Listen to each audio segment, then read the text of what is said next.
My, good afternoon to you. 306 now, News Talk 105.9 WMAL, where we're making sense of the news. This hour, we talk illegal immigration, murders at the hands of illegal aliens, and the fact that these guys should have never been in the country in the first place. Joe Biden let them in. Todd Bensman talks to us at 3:30 today. Congressman Andy Biggs is here at 4:30. At 5 o'clock, the chairman of the RNC joins us. In a big election year, we got to get voters out to the polls. Michael Watley is here at 5 o'clock. And then at 5:30, with brand new reporting today on the plot to replace Joe Biden, Charlie Spearing from the Daily Mail is here. You can join us, 888-630-9625, 888-630-WMAL. To all the fathers out there, happy Father's Day to you. Hope you had a nice weekend with your loved ones. I had a great weekend. I got to spend it with the family, and they were so kind to me for Father's Day. My wife and kid got me an Appeal to Heaven T-shirt, a beautiful blue with an American flag and then a pine tree on it, and an Appeal to Heaven at the bottom. I know it's not exactly the same exact presentation as the white Appeal to Heaven flag, but great to have that shirt. Really appreciate that. Went out with the whole family to the gun show this weekend. On Sunday out at Dulles at the Expo Center. I saw some listeners there. Thank you for those of you who stopped by and said hello. We had such a good time, and I went with Chris Plant, which was awesome. And his best girl, and Chris brought another friend too, who was a great guy, gun guy, and we had a fun time. We did some gun shopping, we did some knife shopping, we did some taser shopping. They even have candy for the kids. My 10-year-old had a great time. They had little samples of candy. They have a little cafe there. That's a great event. And everybody is super friendly and helpful and safe, and it's a great community. Not a left-winger in sight, I have to tell you that.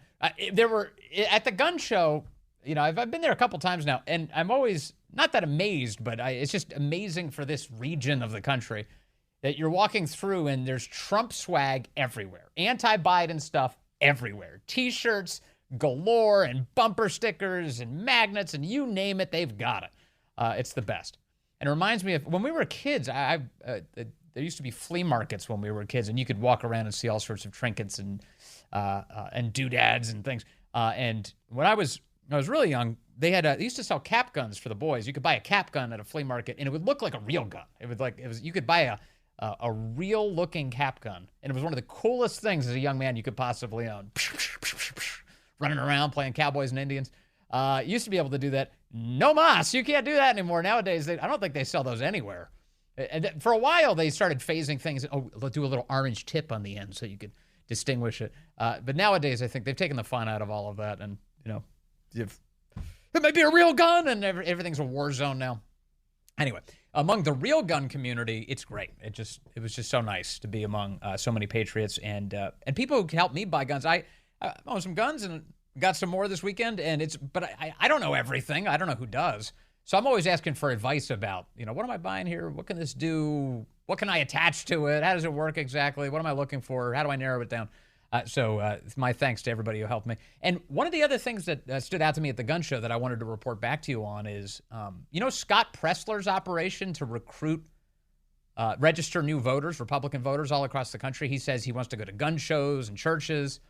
Well, apparently, Pressler, the guys who were there was a booth set up at the gun show just inside the door, and the young man who was working it, very nice young man, great WMAL listener, he said it was Scott Pressler. He told me it was Scott Pressler's operation that had brought him there. So he was there registering people to vote, the kind of people who value their Second Amendment rights, at the gun show this weekend. And I said, hey, so how many people do you normally register to vote at these things? You keep doing this? He goes, yeah, we keep coming. And so those gun shows, a couple times a year, they do them 3-day weekend, Friday, Saturday, Sunday.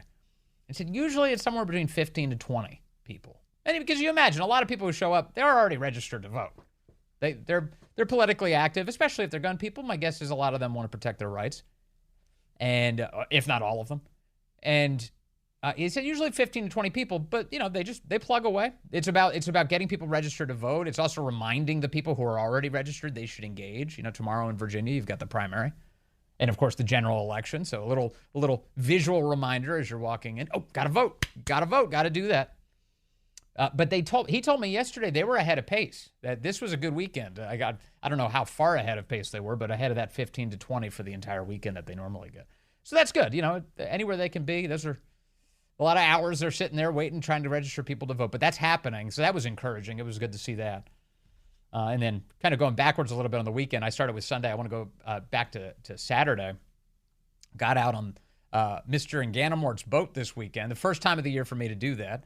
Corey and Ganamort, our producer here, he's got this great pontoon boat that's become something kind of infamous on the Potomac. And he put up the big Trump flag. It's a picture of Trump's mugshot. If you haven't seen it yet or you haven't heard us discuss it, it's a picture of Trump's mugshot. And it says, Save Democracy, Trump 2024. Vote. Is that what it says? Vote Trump 2024? Something like that? Yeah. And it's huge. It's car dealership size. And it's floating down the Potomac. In fact, under some of the bridges, we've got to lower the flag down, bring the pole down so that it doesn't smack into the bridge. That's how tall it is. And it flies, and it's great. And the best part about it, the reactions. And when we were putting it up, I brought my 10-year-old with us this weekend. And I did say to Corey, I was like, hey, I love the flag, but I'm a little concerned about the expressions we're going to receive and if my 10-year-old can endure all of them. And he's like, you know what? I think it's all right. You'd be surprised how many positive reactions we get, he said. And sure enough, look, there's no question we had a split reaction. There were some people out there who were definitely flipping the middle finger. And I was like trying to gesture to my child and have her look in other directions as this was happening. But yeah, there were birds going up in the air. And there were kind of the people you'd expect, the short-haired, bitter, angry white women who were like standing like, how... You're on a boat, lady, or at least you're in the sun out standing next to the water. You can't have a little more joy than this. Oh, someone's going to vote differently? Screaming, middle fingers up in the air. Completely crazy. Feel bad for whoever they live with, roommates or spouses or whatever. Anyway, so they're freaking out. But then the positive reaction. Corey, we got more positive reaction, didn't we? Yeah, we got way more positive reaction this weekend. And whether it's boats honking as they go by, people waving as they come by, they see this big flag. People on the shore waving, having a great time. One of the features, this is just an observational study. This is in no way scientific, but I have to tell you this. Is it all? I would say it's all. Every single black person we saw on the water either gave us a positive reaction or didn't care.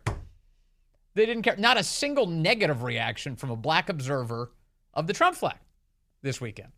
In fact, the positive reactions were immense. There was a lot of that. There were people cheering, fist pumping, honking boat horns. Yeah, and Corey is now signaling to me this one.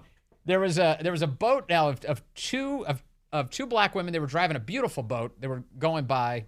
I can't describe all these boats, but they were. It was huge, and it was kind of a center console driving from the back. And these two black women were going by driving this boat, and the woman who was driving the boat was so excited about the Trump flag. She was fist pumping, and then she turned around. She grabbed the steering wheel of the boat, and then God blessed her with a large backside. I don't know how else to put this. And she started twerking with excitement about the Trump flag. I'm not kidding here, Corey. Am I right? She was twerking and pumping her fist. She was so excited about Trump. And that one was difficult. My daughter did actually observe this, and she looked back and she said to me and my wife, she said, how did she do that? she said, how did she do that? She was in amazement. And I said, don't you worry. That's not a skill you have to really worry about. Please, let's not think too deeply on this subject. But that woman was very excited, and so we had a great time. And one of the nice things about the flag, too, is it's a big marker that indicates to the local police officers that we were out in the water. And I'm not going to share his name, but a nice police officer stopped the boat. He pulled up on his jet ski. He had his lights on. He pulled us over, but not for anything. Like we saw a lot of people get pulled over for huge wakes and stuff in areas they weren't supposed to have. But this boat, which, of course, is known as the No Woke Zone, that's the name of Corey's boat, the No Woke Zone. Similar to a no wake zone, of course, but the no woke zone. It says it right there on the side of the boat. And cop pulls us over, and he was the best. He was so excited. He was very nice. We had a great time talking to him. I was very excited to see Chris Plant. Chris Plant was with us. Had a great weekend with Chris. Chris is a great American, and his bride, just great Americans. So we had some time on the water. And the cops said hello. And that was really nice. And boy, they have a tough job, those cops. I mean, the water sounds really nice to be on. This guy seems like he loves working on the water, but he's constantly pulled into all of DC's other crimes, he was explaining, which don't always happen on the water, as you know. And so these guys stay very busy. So our thanks again broadly to all the men and women of law enforcement who are doing their best to try and bring some sanity and safety to the streets of our nation's capital. But that was really good. And lastly, a thank you to Kieran over at Bourbon Boulevard. We had a great lunch over there. Really, really nice guy. That was on Sunday with Chris and his wife. So we had a great weekend. I'm totally blessed. There's no other way to put it. That was such a privilege throughout, and really, really nice time. Meanwhile, across the country, you had Joe Biden partying with a bunch of celebrities who think they can act their way through this election. Honestly, George Clooney and Julia Roberts and Jack Black, they just think if they act hard enough, we're actors, we can convince people. And so they're going to act their way through the election to convince you idiot, to vote for Joe Biden. So they had this big fundraiser this weekend. Jimmy Kimmel and Jack Black and George Clooney and Julia Roberts. This condescending, elitist gathering staring down their nose at you morons, for preferring Donald Trump for president this cycle. And Biden freezes up. Biden freezes up on stage. And I love the White House today is freaking out about this. They're like, that didn't happen. They're screeching about it. They've got this junior White House spokesboy called Andrew Bates, who's been out there all weekend saying, it's not true. It's not true. He didn't freeze.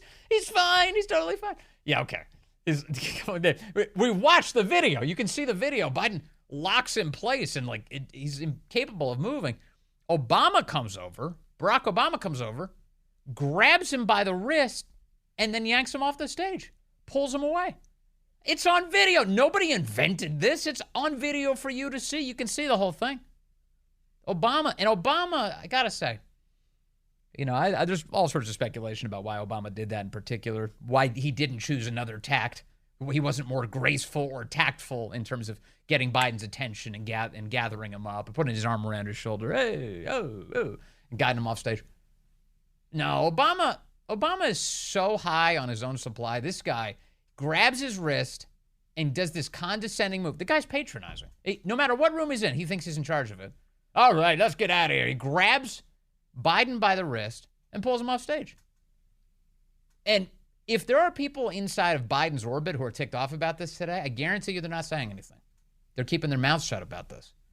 Because in lefty world, the last thing you want to be caught dead doing is being like, hey, King Obama kind of screwed up a bit there. It made our boy look even older as he had to grab him, pull him off stage. And they're not going to say that. Not going to say that. They might think it for a minute. Maybe they'll, self-flagellate or something. I can't believe I thought that. They hit themselves. I never think that again. Obama can do no wrong. But Obama on that stage, he really helped emphasize that point that Biden looks like crap. Biden looks senile. He's not with it. He's not with it. So there's an all-out panic going on at the White House today. They're freaking out about this. And they're not freaking out because of you. They're not panicked because you think Biden's senile. They're not worried about that. They know you think Biden's senile, and they've been ignoring you for as long as you've noticed. They don't care about that. Why would the White House be freaking out today? Why is the White House freaking out at all? If you and I have both been of the opinion, for as long as we've been aware of Biden's old age, that this guy is not with it, why are they picking now to freak out? The answer is their base. What are they indicating here? They're indicating that their own people are becoming convinced that this guy's a walking carcass. Their own people are becoming convinced of this, such that panic is really setting in on the American left. I've got more to say on this subject. I mean, we've got this debate coming up next week. I've got some thoughts on what to expect out of Biden's performance, what to hope for out of Biden's performance. I can't believe I'm saying this, but right now I'm hoping Biden just has a passable performance. I don't want him going catatonic on that stage. I don't want him moving into coma mode, because any incentive that they have to actually replace him throws a wild card into this race that I would prefer not to have. I want Biden on that ticket come election day. So For him to string together a couple sentences over the course of 90 minutes in highly favorable conditions on CNN, perfectly fine with me. Perfectly fine. I just need him to have a passing performance for the American left, such that they don't throw the hook around him and yank him off ahead of Election Day. But boy, things are getting interesting. There were two instances in recent days where leaders, former President Obama and Georgia Maloney of Italy, they physically put hands on the president to guide him and show him, give stage directions. Are they doing that on their own, or has anybody asked them to run the show like that? First of all, let me spoke to the most recent, right? And as we saw on Saturday, President Obama's office put out a statement. So I would refer you to that statement about what was being accused in those by others. And he said this did not happen in the sense of what people were saying. About what was being accused by others? What are these sentences? They were seeing, right? Or what was being falsely reported that they were seeing. Let's not forget, President Obama, President Biden have a relationship. They are friends. They're like family to each other. Yeah, and almost like a caretaker and a person who needs help. I think that's what you saw. You saw the president put his hand on the back of President Biden. The former president, get it right. Say former president when you talk about Obama. And they walked off the stage after taking questions or at an event taking questions from Jimmy Kimmel. That is what you saw. That is what you saw. You didn't see anything else. Don't allow your lying eyes to convince you otherwise. This is crazy. She's upset. They're panicking at the White House. There seems to be a sort of rash of videos that have been edited to make the president appear especially frail what a or stupid question. Confused. The videos aren't edited. They're just literally just run at full length. I'm wondering if the White House is especially worried about the fact that this appears to be a pattern that we're seeing more often. It's a pattern. And I think you all have called this the cheap fakes video, and that's exactly what they are. They are cheap fakes video. They are done in bad faith. And some of your news organization have been very clear, have stressed that these the right wing critics of the president have a credibility problem. Have been spinning the videos. Who are you going to believe, us? Oh, excuse me. Who are you going to believe? Us or your lying eyes? I prefer my eyes. I've always liked my eyes. Coming up, Todd Bensman will be with us from the Center for Immigration Studies. The Biden administration flying in illegals from all over the world. Hey, good afternoon to you. 3:35 now. News Talk 105.9 WMAL, where we're making sense of the news. Coming up on the program, Congressman Andy Biggs is here at 4:30. RNC Chairman Michael Whatley stops by at 5 o'clock. And then from the Daily Mail, Charlie Spearing is here at 5:30 with an exclusive report today on the Democrat plot to replace Joe Biden. We'll talk to Charlie about that coming up. We'll talk to you at 888-630-9625, 888-630-WMAL. Let's go to the phones. I've got Naresh calling in from Reston today, line 3. Naresh, you're on the Vince Cowan Show. Hello. Yeah, hi, Vince. Yes. So in reference to President Biden coming out with this $50 million ad that's going to go to all these states that are, all these, I guess, close purple states or whatever that he's going to go out with. The Trump team, I'm a legal immigrant. Most legal immigrants that I know are pro-conservative. They're mostly Republican. They don't like illegal immigrants and stuff like that, people breaking the line. Right. But I came from political persecution myself, and I know what political persecution is. What he needs to do is go to every country has refugees or immigrants that have come because of political persecution, and put an ad out there like, look, this is what political persecution is, and this is not the America that we were promised. You get what I'm saying? So they need to counteract this $50 million felony conviction political persecution ad that's going to come out and keep blasting with what I think with actual people who were politically persecuted and know exactly what it looks sees it when they see it. So what you're referring to, just to set so people understand, Naresh is referring to a $50 million ad campaign the Biden campaign just launched. which is tagging Donald Trump as a, quote, convicted felon. The phrasing on the ad suggests that Biden's a family man and that Donald Trump is a convicted felon, and they want to really emphasize what Democrats have done in these courts to Trump. And you're pointing out, Naresh, that this is a third world political prosecution that we're witnessing, and that the Trump campaign should emphasize that to the massive immigrant population that would identify with this being a problem. Yeah, correct. And to counteract that ad, that false ad, that everyone knows with sense that this is just definitely political persecution. But to counteract the ad, what they're going to do, the Republican committee needs to go with their own ad with all immigrants, showing that, and they know, like, hey, look, this is what political persecution is. Yes. And this is. Go ahead. Yeah.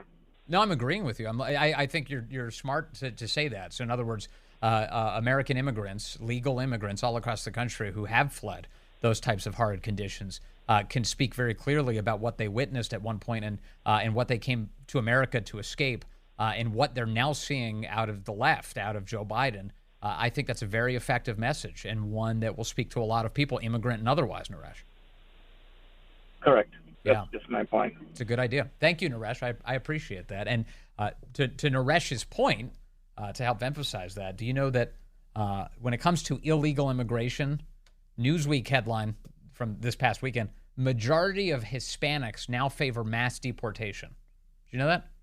Majority of Hispanic Americans now favor mass deportation of illegal aliens. Not a surprise.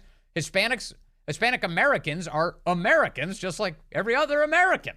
And they'd like for America to be for Americans, not for illegal aliens, despite what the left has claimed for years. Well, if you're Hispanic, you must love illegal aliens. They don't say that. What's the phrase? Undocumented immigrants, they say, which is cartoonish. It's not even true. You need documents to navigate through all sorts of things in life, whether they're fraudulent or not. But they're not undocumented immigrants. They're illegal aliens. And a CBS YouGov poll just out this past week found that a majority of registered voters, 62%, that's not just a majority, that's a massive majority, 62% of voters say they want the government to start, quote, a new national program to deport all undocumented immigrants, there's the phrase again, CBS's phrasing, currently living in the U.S. illegally. You know, there's an easier way to say that. You don't have to use all those words. You could just say all illegal aliens. It's a big sentence that you can condense. They need an editor. The survey polled 1,615 registered voters between June 5th and 7th, had a margin of error of 3.8 points. Notably, the poll found that mass deportation was popular with Hispanics. 53% said that they would favor such a program. 47% say they're opposed. White people, more supportive of mass deportation. 67% said that. 33% said they'd oppose it. And among black Americans, 47% in favor, 53% opposed. That one's a bit closer, but slightly more black Americans opposed to mass deportations. But that's the CBS News YouGov poll this past week, and it caught Newsweek's attention. They said, what? Hispanics support mass deportation? How could that be? We have such a simplistic understanding of Hispanics. Well, hopefully we can break through that simplicity with some details, some facts. Also, in terms of our immigration system, Joe Biden and company have been cooking up so many disasters for us. It's hard to keep track of all of them. But among the people who are very good at tracking the current state of our border and immigration system is my next guest. Todd Bensman joins us now. He's a senior national security fellow at the Center for Immigration Studies and the author of the book Overrun, How Joe Biden Unleashed the Greatest Border Crisis in U.S. History. Todd. Oh, excuse me. It's Andrew Arthur now. Andrew's filling in. Andrew, pinch hitting today. Hello, Andrew. Good to have you on. Hey, Vince. Thanks so much for having me. I haven't written any books, but then I haven't read many either. But I do read a lot of pronouncements out of the Biden administration. So I am ready and able to talk to you about the findings that the center has made about one key Biden program. Well, thank you for that. It was Todd Bensman. Now Andrew Arthur is in now. Thank you, from the Center for Immigration Studies, which we rely on so much. Andrew, let's talk about the humanitarian flights. The Center for Immigration Studies has a new report on all of these flights who are coming into the United States of America, presumably to help people in desperate need. What do we know about them now? So, yeah, really briefly, back in January of 2023, in an attempt to hide the massive chaos at the southwest border, the Biden administration launched something called CHNV Parole: Cuba, Haiti, Nicaragua, Venezuela. And the idea was, Vince, that it would fly 30,000 nationals of those four countries into the United States monthly, 360,000 per year. And the idea was that if we did that, that we would stem the tide of people coming from those four countries who are coming illegally. And the gloss on this was not, of course, the Biden administration couldn't say we're hiding the disaster at the border. So it was to give these individuals an opportunity to apply for humanitarian protection, asylum. And, to be fair, those four countries have more than their fair share of problems. But here's the issue that we've discovered. A number of months ago, the center asked for the arrival airports that these people would fly into. Now, keep in mind, Vince, these people aren't going to a port of entry at the southwest border. They're not showing up at Laredo. They're flying directly into the United States, including into Dulles, including into BWI, but, mostly into Miami International Airport, flying from all over the world. So we found out some of the arrival airports, and Chairman Green over at the House Homeland Security Committee filled in a lot of those blanks. But we also asked for the names of the departure airports that these folks were flying from. And I'm not going to lie to you, Vince. We got a lot of pushback from Biden's DHS and Biden's DOJ about getting that information. But we broke through. And what we discovered was that those folks aren't coming from those four countries, Cuba, Haiti, Nicaragua, Venezuela. They're coming from 77 countries, including Iceland, Poland, France, Germany, South Africa, Australia, to come to the United States. These folks were never going to cross the border illegally. They saw a good thing and they took it. And, I can't blame them. Wait, how do we have Cubans flying in from South Africa? How does that make sense? So this is the thing, and it's important to note the fact that, these four countries have their fair share of problems and have for decades. Uh-huh. And consequently, the people who live in those countries went to move someplace else. That's the whole idea behind international immigration. And so they would go to a place where they could live, they could work, they could make money and send it back home. And, that includes South Africa. That includes Kenya, Egypt, Turkey. Yeah, so that's really what's happened. And, this Biden program was never specific to people actually living in those countries. But if you're living in the Bahamas, why would you have to fly to America for humanitarian protection? And that's the key. And I can tell by the question you already know the answer. You don't. And it, undermines the key tenet of this program, that it is some sort of humanitarian program. Again, they're coming in on that same parole power that the Biden administration has been abusing since day one, that about, 1.9 million people have been allowed to enter on. When you come in on parole, Vince, you automatically get work authorization. If you're from Cuba and Haiti, you automatically get all your means-tested public benefits, Medicare, Medicaid, food stamps, all of those things. They don't need humanitarian protection if they're flying from Norway, which they are. You really are just looking for a trade up when it comes to economic betterment. You're looking for a trade up. That's a good way to put it. How do we know that these people are actually from Cuba, Haiti, Nicaragua, and Venezuela? Is there a way to be sure that they are from those countries? Well, now that's the $64,000 question, because we don't really know what the Biden administration does to vet these people. They contend that they're all thoroughly vetted. They, put like rigorous vetting or something like that on there, and they all have to have a sponsor in the United States. Ideally, they all have documents, validly issued documents from these countries, and that establishes it. But there's so little visibility into this system, Vince.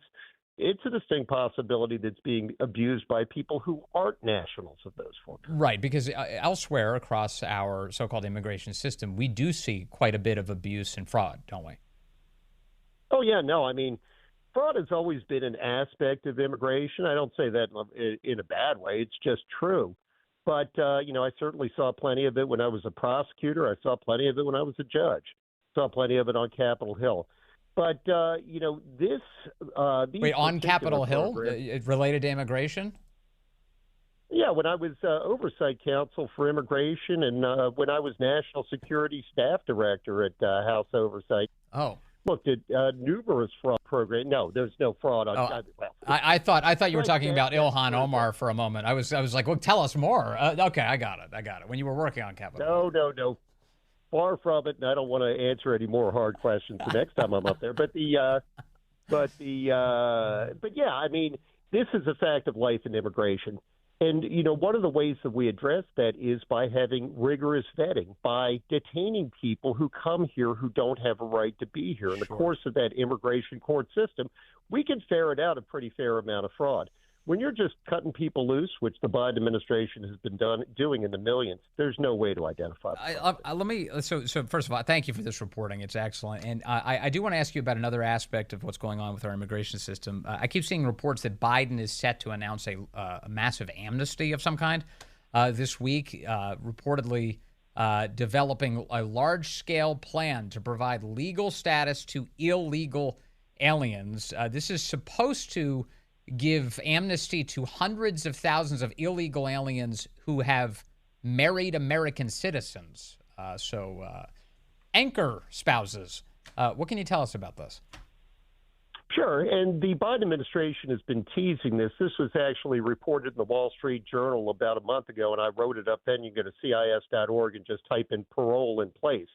Because this particular new amnesty is parole in place. It's for people who are in so-called mixed status families, where one person is an alien who entered the United States illegally and the other is a United States citizen. If that alien were here and it entered lawfully, they could get a green card through the adjustment program, but they can't do that unless they leave the United States since they entered illegally. So they have to enter legally in order to gain access to that. But there is a slight loophole, and that loophole is for anybody who's been paroled into the United States. Again, Vince, when we're talking about parole, it's supposed to be one person or two people, maybe 10 or 20 people a month. But the Biden administration has been using parole, as in CHNV, as with the CBP-1 app, where you pre-schedule your illegal entry into the United States, has been using it on an industrial scale. So this particular idea would, allow the magic immigration ferry to fly over these people, put a little parole in place dust on them, and automatically make them eligible to adjust their status in the United States. We're not talking about a couple hundred. We're talking about 1.1 million people. Is it that many? Wow. I'm on 1. I've seen hundreds of thousands. I didn't realize it was even that big, 1.1 million. So there you go, big amnesty being cooked up ahead of Election Day. And I love the phrasing around this issue. They call these people undocumented spouses. As I recall, when you get married, typically you need a document to demonstrate that, a marriage license. I guess something different is going on with so-called undocumented spouses. Yeah, speaking of fraud, look for a load of fraud in this program, because marriage fraud has long been a fact of life. Back when we had a responsible immigration program, we would have vigorous investigations before we gave green cards to people who claimed that they got married. And again, as a prosecutor, as a judge, I saw plenty of marriage fraud. But, yeah, this is going to open the door to a massive fraud. And there's really nothing that the Republicans can do about this program unless they have a significant amount of will, because this is a very sympathetic population. If you say, no, you can't do this, they're going to say you don't like families and you want to break up families. In fact, Vince, patent that phrase right now, because you're going to hear it during both presidential debates coming up. I'm sure it's coming. Marriage fraud. Why does that make me think of Ilhan Omar again? I don't know. Anyway, thank you very much. I really appreciate it. Andrew Arthur at the Center for Immigration Studies. Good to talk to you today, sir. Thanks so much, Vince. Always great talking. Always nice to chat. It's 3:52 now. Poor Andrew. I have to subject him to my Ilhan Omar glancing blows. Mark calling in from Virginia Beach, line 3. Hello, Mark. You're on the Vince Colonnade Show. Hey, Vince. Give me a second. I was in the gym. How about it? So I got a ferry on a naval base at that. So it's even more better. Love that. So I have a unique perspective on this. Illegal immigrants. My uncles and dad are all Mexicans, born here in the state of Nevada, served in the military. I, too, served in the military. For some odd reason, they did not like illegals at all. They told me, the Latin ones in particular, they told me, we don't speak the same language. So therefore, we don't see them as Mexican Americans. We see them as illegals.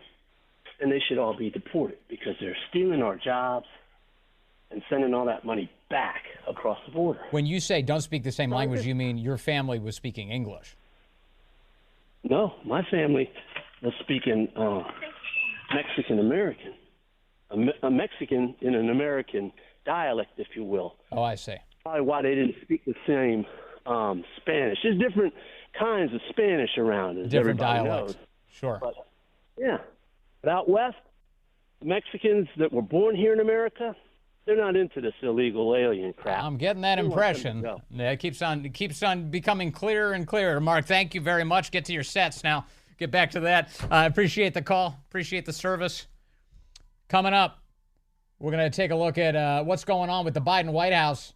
A lot of panic going on over there about the state of his mind. A big CNN debate set to take place next week.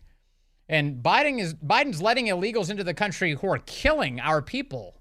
A lot more ahead.